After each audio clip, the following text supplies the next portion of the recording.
السلام علیکم کلاس. آج جو ہے ہم اس لیکچر میں چیپٹر نمبر 4 کا پیراگراف نمبر 3 جو ہے ٹرانسلیٹ کریں گے اور اس کے سینونیمز کو دیکھیں گے. اکراس دا کنٹری جو ہمارا چیپٹر پیراگراف نمبر 3 ہے، the engineers who reach for the stars. اس کو اسٹارٹ کرتے ہیں کہ اکراس دا کنٹری، ملک بھر میں، engineers at NASA were tackling کا مطلب ہوتا ہے نمٹ رہے تھے، پرابلم مسائل کے ساتھ، that no one ever had ever solved before، جو اس نے پہلے کبھی کسی نے حل نہیں کیے تھے، مطلب ایور سالو جو کبھی کسی نے حل نہیں کیے تھے. تو ملک بھر میں ناسا کے انجینئرز ایسے مسائل سے نمٹ رہے تھے جو اس سے پہلے کسی نے حل نہیں کیے تھے. دا سیٹرن وی راکٹ 5 بی مطلب 5 rocket towering behemoth of engineering, دنیا کا جو had to function flawlessly to carry its precious cargo to the moon. تو سیٹرن 5 راکٹ جو انجینئر کے دنیا کا ایک بڑا دیو وہیکل، مطلب کہ بہت بڑا راکٹ تھا، کو اپنے قیمتی سامان کو چاند تک لے جانے کے لیے بے عیب طریقے سے کام کرنا تھا. بے عیب طریقے سے مطلب کسی میں اس میں کوئی بھی ایسا جو ہے کوئی بھی نقص نہ ہو، بالکل بے عیب ہو، وہ جو ہے فلولیسلی جو ہے موو کر سکے. تو اس میں وہ کہہ رہے ہیں کہ جو سیٹرن 5 راکٹ تھا، جو انجینئرنگ کا جو ایک بہت بڑا کارنامہ تھا، ایک بہت بڑا راکٹ تھا، ٹھیک ہے، اس کو اپنا قیمتی سامان لے جانے کے لیے، چاند تک لے جانے کے لیے بہت ہی محفوظ طریقے سے کام کرنا تھا.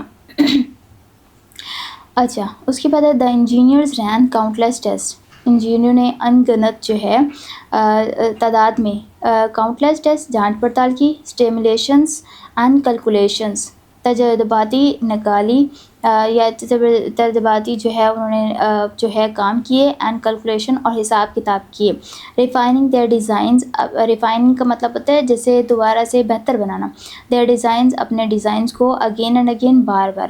تو انجینئرز نے ان گنت تعداد میں جو ہے جانچ پڑتال کی، تجربے کیے اور حساب کتاب کیے اور اپنے ڈیزائن کو بار بار بہتر بنایا. They dealt with the challenges, انہوں نے ان مسائل سے نپٹا. That seems انسرموٹیبل.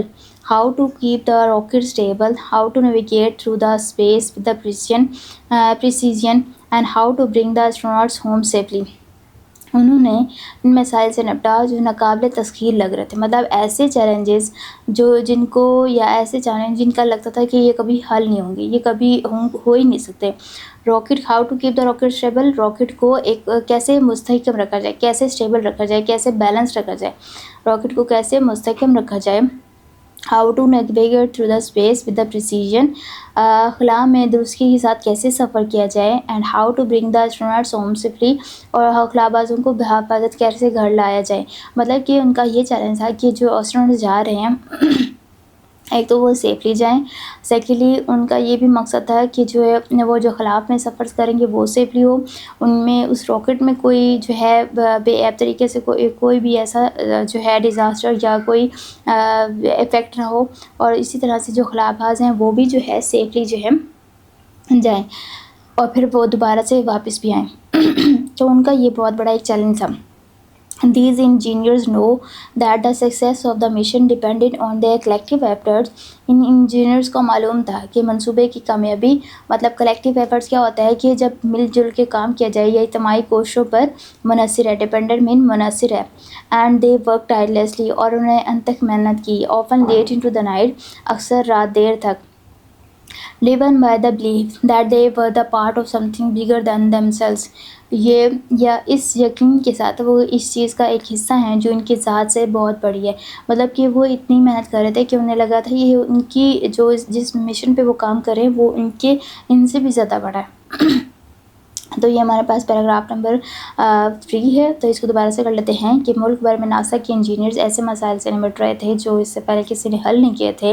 سیٹرن 5 راکٹ جو انجینئرنگ کی ایک دنیا کی بہت بڑا ایک راکٹ تھا، کو اپنے قیمتی سامان لے جانے کے لیے بے عیب طریقے سے کام کرنا تھا، اور انجینئر نے ان گنت تعداد میں جانچ پڑتال، تجربے اور حساب کتاب کیے اور اپنے ذہن کو بار بار بہتر بنایا. انہوں نے ان مسائل سے نپٹا جو ناقابل تسخیر لگ رہے تھے یا بالکل ایسا لگتا تھا کہ کبھی حل نہیں ہو سکیں گے۔ راکٹ کو ایک کیسے مستحکم رکھا جائے، خلا میں درستگی کیسے سفر کیا جائے اور خلابازوں کو بحفاظت گھر کیسے لایا جائے۔ ان انجینئروں کو معلوم تھا کہ منصوبوں کی کامیابی ان کی اجتماعی کوششوں پر منحصر ہے، اور انہوں نے انتہائی محنت کی اور اکثر رات دیر تک اس یقین کے ساتھ کہ وہ اس چیز کا ایک حصہ ہیں، ان کی ذات سے بہت بڑی ہے۔ اس کے جو ہمارے پاس سینونمز ہیں اس کو ڈسکس کر لیتے ہیں۔ فلالسلی، فلالس کے عملی کا مطلب ہوتا ہے پرفیکٹلی، اور ہمارے پاس ایکوریٹلی۔ کاؤنٹلیس کا مطلب ہوتا ہے انیومریبل اینڈ انفائنائٹ۔ اسٹیمولیشنز کا مطلب ہوتا ہے لیمیٹیشنز یا ریپروڈکشنز۔ اسی طرح سے ہمارے پاس اسٹیبل ہے تو اس کا ہم اسٹڈی بھی کر سکتے ہیں، مستحکم ہوتا ہے نا، فرم یا سیکیور۔ نیویگیٹ کا ہمارے پاس ہے پائلٹ، یا جیسے نیویگیٹ کا مطلب ہوتا ہے راستہ دکھانا، تو گائیڈ یا انڈیکیٹ کرنا۔ پریسیژن مین ہوتا ہے درستگی یا ایکوریسی، ایگزیکٹنیس۔ ٹائرلیسلی کا مطلب ہوتا ہے ہمارے پاس ریلینٹلیسلی، اور اسٹڈلی انسیزنگلی، کنٹینیوسلی۔ یہ ہمارے پاس پیراگراف نمبر 3 تھا۔ باقی جو ریمیننگ پیراگرافس ہیں وہ ہم نیکسٹ لیکچر میں ڈسکس کریں گے۔ ٹل دین اللہ حافظ۔